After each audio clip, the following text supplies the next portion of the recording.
Welcome to the debate. Bienvenidos a este espacio de análisis profundo y contraste de perspectivas. Durante 15 años hemos celebrado a los pioneros tecnológicos, a los que descubren el fuego, digamos. Pero a menudo ignoramos por completo a los arquitectos que construyen la chimenea para que la casa no se queme, ¿verdad? Y hoy, bueno, el mayor de esos arquitectos, Tim Cook, se prepara para ceder su puesto. Exacto. Es un momento tremendo. Totalmente. Nos encontramos ante un momento definitorio en la historia de la tecnología. La noticia fundamental que nos convoca hoy es que Cook dejará su cargo como director ejecutivo de Apple en los próximos meses. Específicamente, el 1 de septiembre de 2026 pasará a ser presidente ejecutivo de la junta directiva. Y bueno, entregará las riendas a John Ternus, el actual vicepresidente senior de ingeniería de hardware. Es un cambio tectónico. Estamos hablando del fin de una era operativa para la empresa que, indiscutiblemente, ha moldeado nuestra relación diaria con la tecnología en el siglo XXI y plantea dudas muy serias sobre lo que viene. Así es. Y esto nos lleva a la pregunta central de nuestro análisis de hoy. Tras una década y media bajo el mando absoluto de Cook, la pregunta es, ¿se ha estancado Apple en cuanto a innovación disruptiva? ¿O es, digamos, precisamente su enfoque implacable en la estabilidad financiera lo que le ha permitido asegurar su éxito rotundo?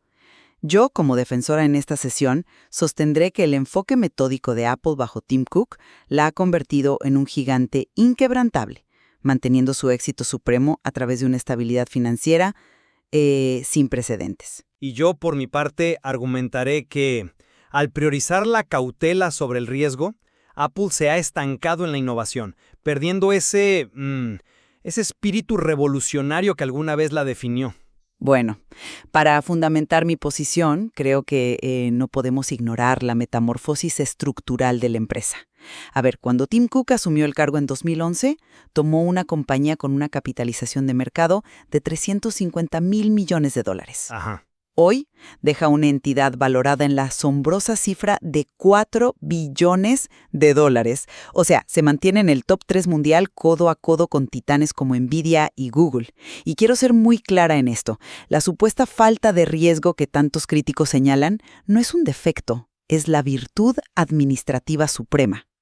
La transición de ser una startup revolucionaria a un gigante financieramente estable era el paso evolutivo necesario. Porque piénsalo, no puedes gobernar un imperio de $4 billones con la misma volatilidad con la que manejas un proyecto en un garaje de Silicon Valley. Claro. A ver, los números en Wall Street son impresionantes, por supuesto, pero el valor de mercado es un indicador rezagado. Refleja glorias pasadas, ¿sabes? No es un medidor de la salud creativa a futuro. Mi posición se centra en cuestionar el legado tecnológico real. Si somos brutalmente honestos, desde el lanzamiento del iPhone, Apple no ha creado un solo producto que cambie el mundo. Espera, ¿ni uno solo? Ni uno. Nos han dado iteraciones muy pulidas. Sí, claro, lanzaron el Apple Watch y los AirPods, pero operan como meros accesorios. Son satélites de un ecosistema que ya existía.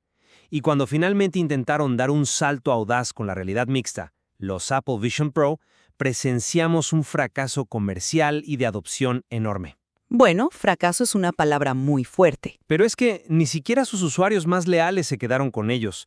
O sea, esta versión al riesgo los ha llevado a estancarse y, peor aún, a llegar tardísimo a la inteligencia artificial. Entiendo por qué piensas eso de verdad, pero déjame darte una perspectiva diferente. Imagina a Apple bajo la gestión de Cook, no como una expedición constante para descubrir nuevos continentes, sino como la construcción de una fortaleza inexpugnable. ¿Una fortaleza? Sí, una fortaleza. Quizás añadir ladrillos, optimizar la argamasa y reforzar murallas no es tan emocionante para la prensa como descubrir un nuevo territorio, pero es exactamente lo que protege a sus habitantes, los inversores y los cientos de millones de consumidores de la inestabilidad salvaje de la industria. Ya. O sea, Microsoft y Google han recorrido un camino financiero muy similar, tomando decisiones estratégicas y metódicas. Cook entendió algo crucial, y es que el mercado global no necesitaba que Apple reinventara la rueda cada 3 años. Necesitaba que los radios de esa rueda, la integración de tus mensajes, tus fotos, tu tarjeta de crédito, no se rompieran jamás. Lo siento, pero simplemente no me convence. Déjame decirte por qué.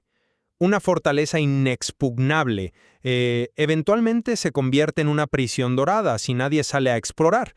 Esa enorme rentabilidad actual que mencionas es en gran medida el eco del riesgo monumental que tomó Steve Jobs. Ujú.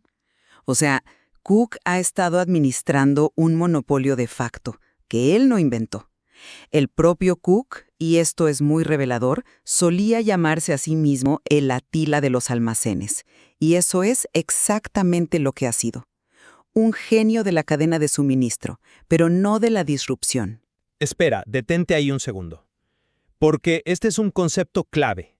Seguramente muchos de los que nos escuchan han oído ese término, pero ¿qué significa realmente ser el Atila de los almacenes en la práctica y por qué según tú lo ves como algo negativo para la innovación? Es un gran punto. Mira, a Cook lo llamaban así porque donde él pisaba, el exceso de inventario moría. Antes de él, Apple tenía almacenes llenos de piezas acumulando polvo, perdiendo valor cada día que la tecnología avanzaba. Así es, Cook implementó el modelo Just in Time, o justo a tiempo. Las piezas llegan a la fábrica exactamente en el momento en que se ensambla el teléfono, y el producto terminado se envía directo al consumidor. Lo cual es impecable. Eso elimina los costos de almacenamiento e infla los márgenes de beneficio a niveles históricos. Es una logística brillante. Pero, y aquí está el problema fundamental, cuando tu líder supremo es un experto en logística, tu cultura corporativa se optimiza para la eficiencia de la cadena de montaje, no para la disrupción en el laboratorio de diseño. Claro, pero... Si cada decisión tiene que justificarse en una hoja de cálculo de márgenes operativos, atrofias el músculo de la innovación. El riesgo creativo no encaja en el modelo Just in Time. Requiere fallar, iterar, perder dinero a veces. Plagada de visionarios que quebraron empresas por perseguir la disrupción a cualquier costo. Sí, pero Apple tiene recursos ilimitados. Ahora los tiene. Pero recordemos que cuando Cook se unió a Apple en 1998, la empresa estaba literalmente al borde de la bancarrota por tener demasiados productos experimentales que nadie compraba. Él vio de primera mano lo que sucede cuando no hay control sobre la manufactura. ¿De qué sirve lanzar un producto revolucionario si no puedes fabricarlo a escala o si destruyes el valor de la empresa en el proceso? La verdadera medida del éxito corporativo es la longevidad, y Cook garantizó la supervivencia de Apple. Sobrevivir no es liderar. Y aquí es donde la estrategia defensiva de Cook muestra unas grietas estructurales alarmantes. Hablemos de la crisis de la inteligencia artificial, porque me parece la prueba definitiva de este estancamiento. A ver. Por esperar siempre a ver qué hace el resto, Apple perdió completamente la carrera de la IA generativa. Es un hecho innegable que han tenido que depender de soluciones y modelos de OpenAI y Google para potenciar las nuevas funciones de Siri. Seguramente muchos usuarios con un iPhone de $1,000 en la mano se preguntan ¿cómo es posible que mi asistente virtual sea tan torpe comparado con una página web gratuita? Yo te planteo esta pregunta. ¿Puede una empresa reclamar el liderazgo tecnológico mundial si tiene que subcontratar el mayor salto tecnológico de la década a su principal competidor? Ese es un punto interesante, aunque yo lo plantearía de una manera totalmente diferente. La narrativa de que Apple perdió la carrera de la IA asume que quien lanza el primer modelo de lenguaje es automáticamente el ganador definitivo. Bueno, en adopción de usuarios, sí lo son. Quizás hoy, pero hay que observar la mecánica económica de lo que está pasando, ¿verdad? Los modelos de IA actuales de Google o Microsoft requieren centros de datos masivos, queman miles de millones de dólares en electricidad y chips de procesamiento cada trimestre. Numerosos expertos financieros advierten que esto tiene todas las características de una burbuja masiva. ¿Crees que la IA es una burbuja? No la tecnología en sí, pero sí la economía que la sostiene ahora mismo. Si esa burbuja financiera estalla o si la monetización de las suscripciones no alcanza a cubrir los costos astronómicos de los servidores, los pioneros van a sangrar capital. La precaución de Apple no es cobardía, es una decisión táctica brillante. Dejar que otros asuman la pérdida masiva de capital inicial mientras tú observas, aprendes y preparas el terreno. Eso es pragmatismo de alto nivel. Pero el pragmatismo tiene un límite cuando la experiencia central de tu producto empieza a sentirse anticuada. O sea, Apple siempre ha tenido un mandamiento inquebrantable: controlar toda la experiencia del usuario, el hardware y el software. Al externalizar el cerebro de tu dispositivo a Google, estás cediendo el territorio. No estoy de acuerdo con que estén cediendo el territorio. Te conviertes en esencia en un fabricante de carcasas de lujo para la tecnología de otros. Esa es la consecuencia directa de castigar el riesgo en favor de la iteración segura. Si el software del futuro no es tuyo, si la inteligencia artificial que guía al usuario no es tuya, ¿qué valor estás aportando realmente más allá del cristal y el aluminio? A ver si te entiendo. Dices que Apple se convertirá en un fabricante de carcasas porque externaliza, digamos, la capa superficial del software de la nube. Pero estás ignorando la pieza más fundamental del rompecabezas tecnológico actual, el hardware subyacente. Y no estoy hablando de la pantalla de cristal o el aluminio, estoy hablando de Apple Silicon. Sus procesadores no solo son rápidos, están diseñados con una arquitectura de memoria unificada que nadie más tiene. Que es excelente para la eficiencia energética de las laptops, de acuerdo, pero Es mucho más que eficiencia energética. A diferencia de las computadoras tradicionales, donde la memoria está dividida, la arquitectura de Apple permite que el motor neuronal del chip acceda a todos los datos del sistema casi instantáneamente. Esto significa que Apple es la única empresa en el mundo con cientos de millones de dispositivos en los bolsillos de la gente, capaces de correr modelos de IA de manera local. sí, modelos pequeños. Modelos que garantizan tu privacidad, sin enviar tus datos a la nube y sin drenar la batería en 2 horas. Construyeron la pista de aterrizaje perfecta años antes de que llegara el avión de la IA. No son fabricantes de carcasas. Han construido la infraestructura computacional más avanzada del planeta de manera silenciosa. Y fíjate, esto nos lleva directamente al hombre que ha orquestado gran parte de esa infraestructura, John Ternus. El próximo CEO. Exactamente. A partir del 1 de septiembre de 2026, la empresa no pasará a manos de otro genio de la cadena de suministro o un financiero, sino de un ingeniero de hardware puro. Hablemos de su perfil un momento. Ternus tiene 50 años, lo que nos da, digamos, una visión a largo plazo. Lleva 25 años en la empresa. Estudió ingeniería mecánica en la Universidad de Pensilvania. Este es el hombre que lideró la monumental y exitosísima transición de los Mac hacia esos procesadores propios de Apple Silicon que acabo de mencionar. Fue una gran transición, sí. Y él ha sido el vínculo perfecto entre el diseño, el software y la dirección.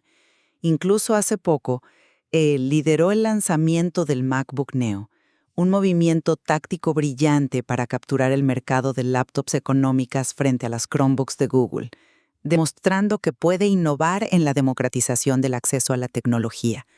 Como dijo el propio Tim Cook hace poco, Ternus tiene la mente de un ingeniero y el alma de un innovador. Yo lo abordo de una manera diferente. Analicemos realmente ese perfil y lo que significa para la cultura de la empresa. No tengo la menor duda de que Ternus es un ingeniero brillante y que comprende la física de los semiconductores mejor que tú y que yo y que casi cualquiera en la industria. Seguro. Pero, ¿tiene realmente el alma de un innovador disruptivo? Sinceramente no lo creo.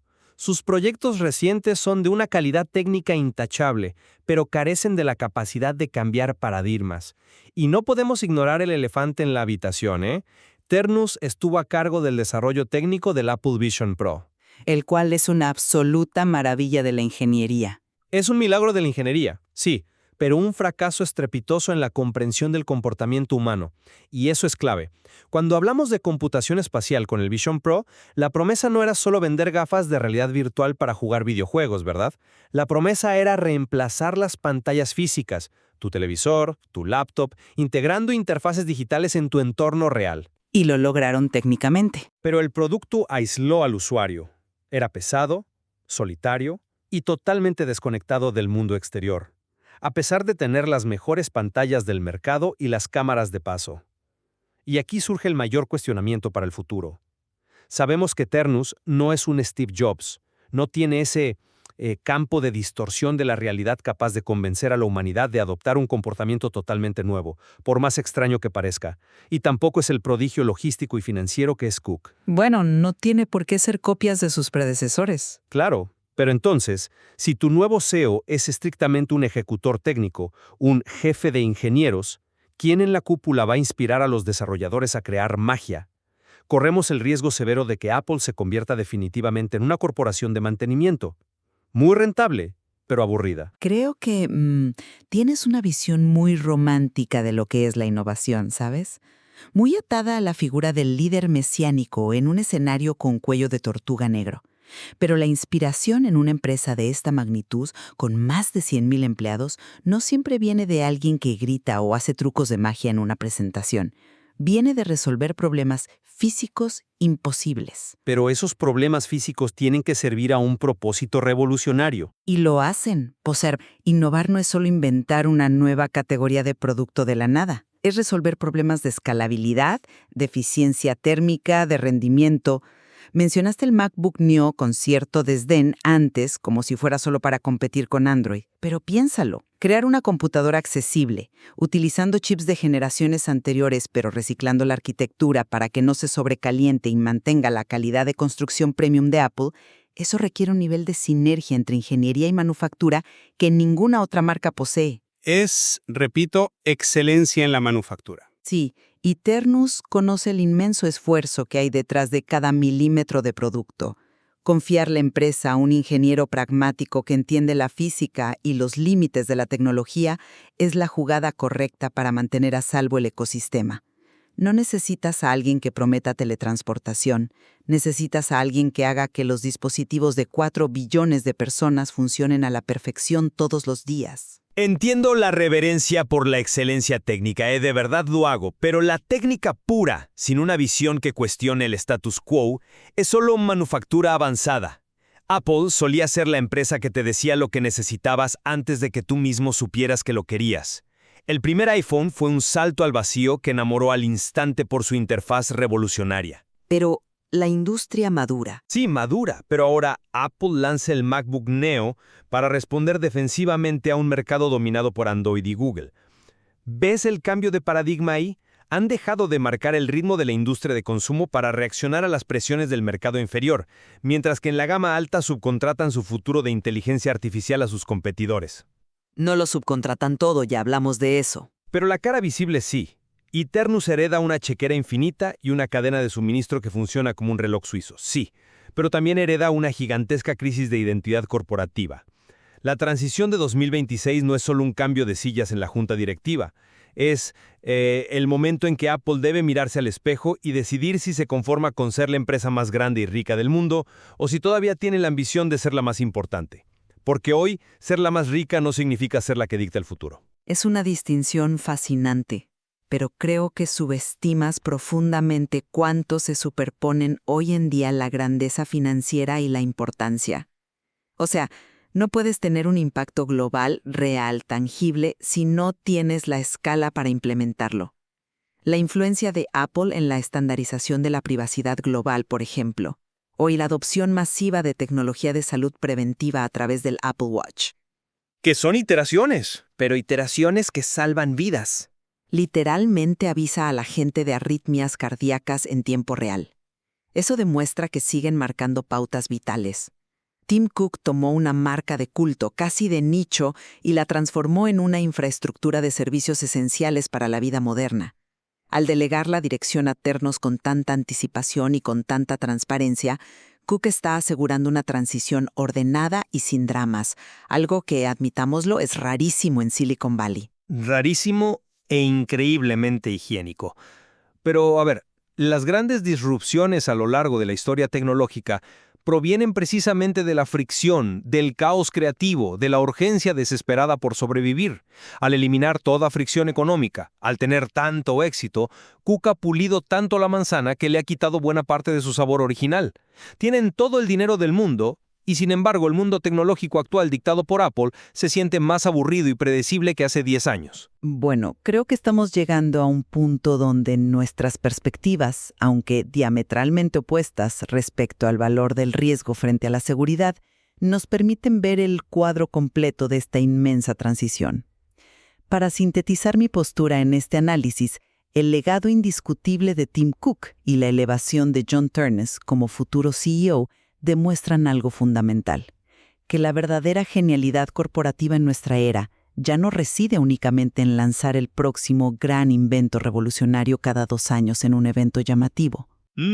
Radica en la capacidad de construir una estabilidad estructural a prueba de crisis, lograr una rentabilidad que proteja la institución frente a las modas pasajeras y asegurar una ejecución técnica de hardware tan impecable que mantenga la lealtad absoluta de miles de millones de usuarios en todo el planeta. Y por mi parte, sostengo firmemente que, aunque las bóvedas bancarias de Apple estén más llenas que las de cualquier otra empresa en la historia humana, su espíritu revolucionario parece profundamente dormido. El retraso crítico en la adopción nativa de la inteligencia artificial y la creciente dependencia de iteraciones seguras de productos que, en esencia, tienen casi 2 décadas de antigüedad, son los síntomas claros de un estancamiento creativo que se ha escondido muy bien bajo el velo del éxito financiero y logístico. Sin embargo, creo que hay un terreno donde nuestras visiones indudablemente convergen y donde podemos estar de acuerdo. Ambos reconocemos que Apple se encuentra hoy en un punto de inflexión histórico absoluto. Totalmente. A medida que nos acercamos a septiembre de 2026, la calidad de la ejecución técnica y la solidez del hardware están prácticamente garantizadas. Ternus es un ingeniero probado en la trinchera. Los dispositivos no van a dejar de ser perfectos en su construcción. Exacto. La máquina de hacer dinero seguirá imprimiendo dividendos, la cadena de suministros seguirá fluyendo de manera invisible y los dispositivos físicos seguirán siendo referencias del diseño industrial. Pero en eso concordamos plenamente. El rumbo creativo y la capacidad real de la empresa para sorprendernos y liderar la próxima revolución, ya sea en software, en IA generativa o en interfaces espaciales, sigue siendo un misterio insondable. Ternus tendrá que demostrar si puede ser más que un excelente administrador de planos. Y todo se reduce a lo que esperamos fundamentalmente del futuro de nuestras herramientas, ¿verdad? Invitamos a quienes nos escuchan a reflexionar sobre esta dicotomía esencial. ¿Preferimos confiar nuestro futuro digital a una empresa tecnológica volátil que cambie constantemente las reglas del juego, asumiendo grandes riesgos que podrían fracturar la industria pero impulsarla hacia lo desconocido? ¿O preferimos habitar dentro del ecosistema de un gigante predecible, metódico, que nos asegure perfección técnica, privacidad y una estabilidad inquebrantable en nuestro día a día? Es, sin lugar a dudas, la pregunta que definirá el consumo tecnológico en la próxima década. La respuesta nos dirá mucho sobre nosotros mismos como sociedad. Así es, ha sido un intercambio profundamente enriquecedor que pone sobre la mesa las 2 caras de la moneda del liderazgo corporativo. La evolución de la empresa a partir de septiembre de 2026, con Ternus al mando, nos proporcionará muchísimo más material para analizar y desentrañar juntos.